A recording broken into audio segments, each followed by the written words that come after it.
students. In this session, we will be starting a new chapter, that is the impact of British rule. We have studied about the expansion of British rule in the last chapter. The three portions that we have studied, the subsidiary alliance, the doctrine of lapse, and this annexation of Awadh. So these three portions are important from the last chapter. In this chapter, we will be starting with the permanent settlement. So the rest of the portions you can go through for your own knowledge, but from this chapter we will be focusing on permanent settlement, and in due course I'll be telling you the rest. So changes in patterns of revenue, I'll just give a gist of the those what is there in this chapter. So changing patterns of revenue collection, the various systems, the centralized system, decentralized system, all the systems were followed. Now the permanent settlement of 1793, which will be focusing on in this chapter. So the permanent settlement of land revenue was introduced by Lord Cornwallis in 1793 CE. So this was implemented in Bengal, Bihar and Orissa, these three provinces. So it was a contract between the zamindars and the Britishers. So what happened, the company and the zamindars, this was a contract between the two of them. As a consequence of which, the zamindars became the new owner of the land. So they had all the land under their control. They became the master of the land. They became the owner of the land, the real owner of the land. So, and the zamindari system started. Okay. So zamindars had to collect the revenue from the farmers and for the company, and it became easier to administer those portions or those land under their control, and also the collection of revenue also became easier because it was not done directly by the company, it was done by the zamindars, who used to collect the revenue from the farmers and in order to pay them towards the to the company.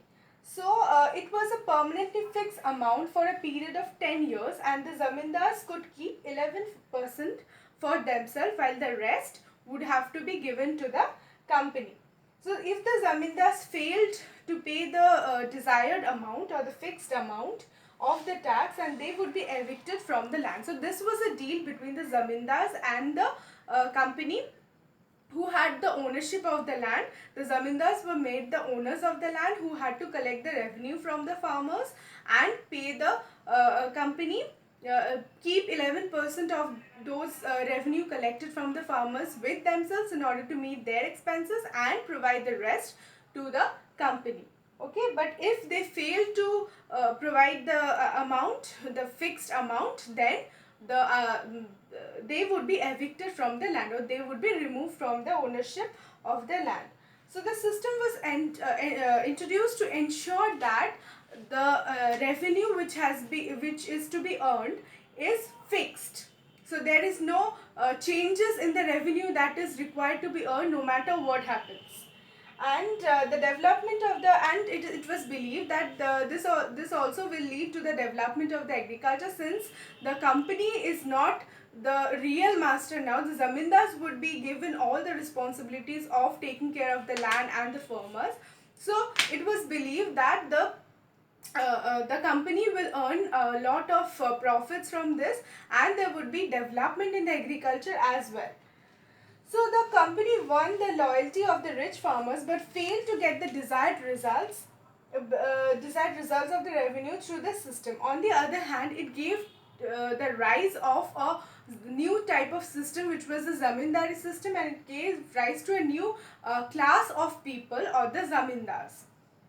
So the landlords who lived a life of luxury on the with the money of the poor farmers, they lived a life of luxury, whereas it did not yield the required results or the expected results as it was thought by the company.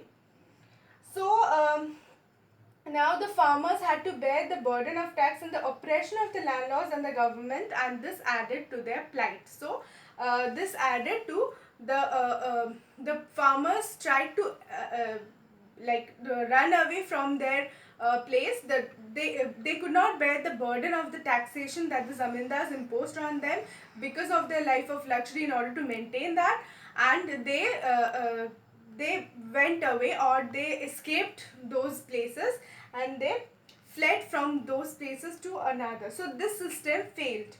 So it failed to bring the desired results, and the revenue was very high, and even the zamindars failed to collect the revenues from the poor farmers, and there was no development of agriculture. So this total system and this permanent settlement failed. Now the Rayatwari system, or the Munro system. This was the parts of the Deccan, that is the Carnatic and Mysore. So these parts became came under the company's rule by the in the year 1799 and 1801 CE. So in this years, all those portions, Carnatic and Mysore, came under company's rule, and the landlords of Carnatic did not depend upon the company. So the system which was established in Bengal could not be established in the Carnatic or the Deccan region. So what happened? The company had to find a new system for this place. So the lands which were owned, so portions of the land were owned by the small farmers. The farmers owned their own land, who were called the ryots. So these ryots, they lost their credibility during war, because they during the warfare, during the continuous warfare that happened between the Britishers and the rulers over there. So the riots lost their credibility during these wars, and the Governor General of India, Thomas Munro, in 1820 introduced a new system of collecting the revenue known as this Rayatwari or Munro system. So under this system, the company made a direct contact with the ryots, or the owners of the land, who were also farmers. So they were made the rulers of the land, or the owners of the land were given much importance, and they had a direct contact with the company. So they were bound to deposit the due amount themselves regularly, and the revenue against them could be revised once in 40 years.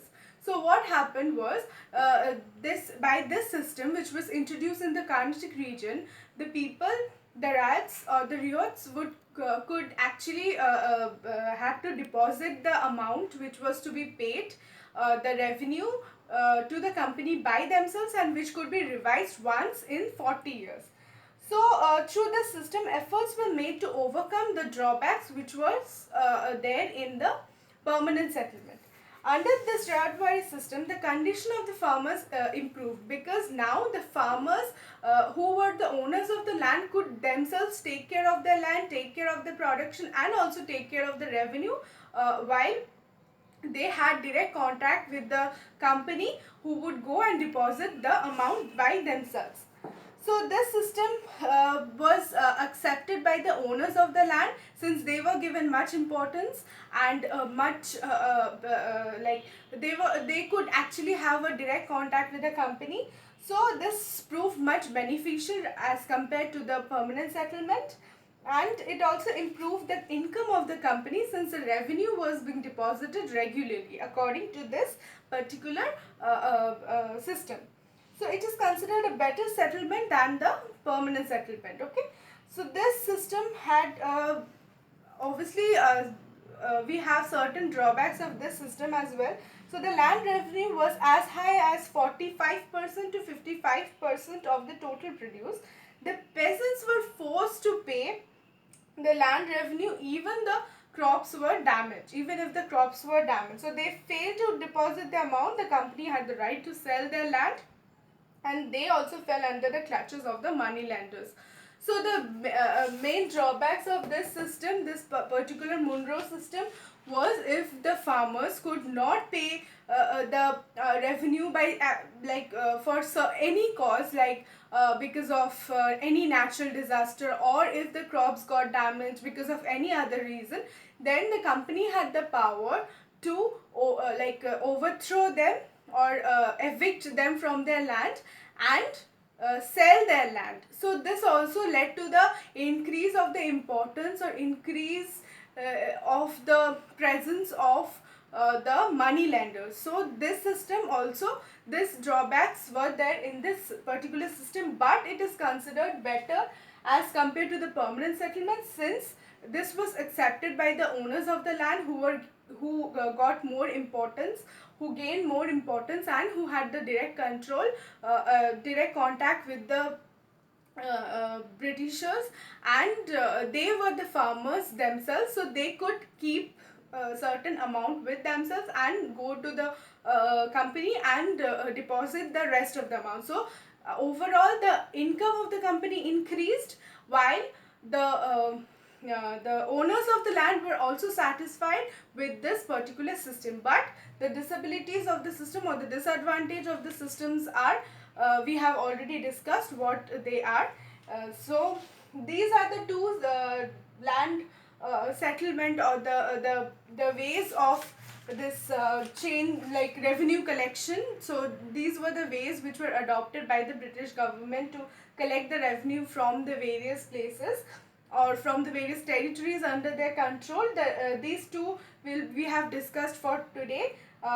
Next class we'll be discussing the rest, and in due course also, while teaching, I'll be telling you which portions are important and which portions you can go through for your own knowledge. So this will be all for this class. We'll be meeting in the next class with another topic of this particular chapter. I'll be explaining all the topics which are there in your exam. Thank you.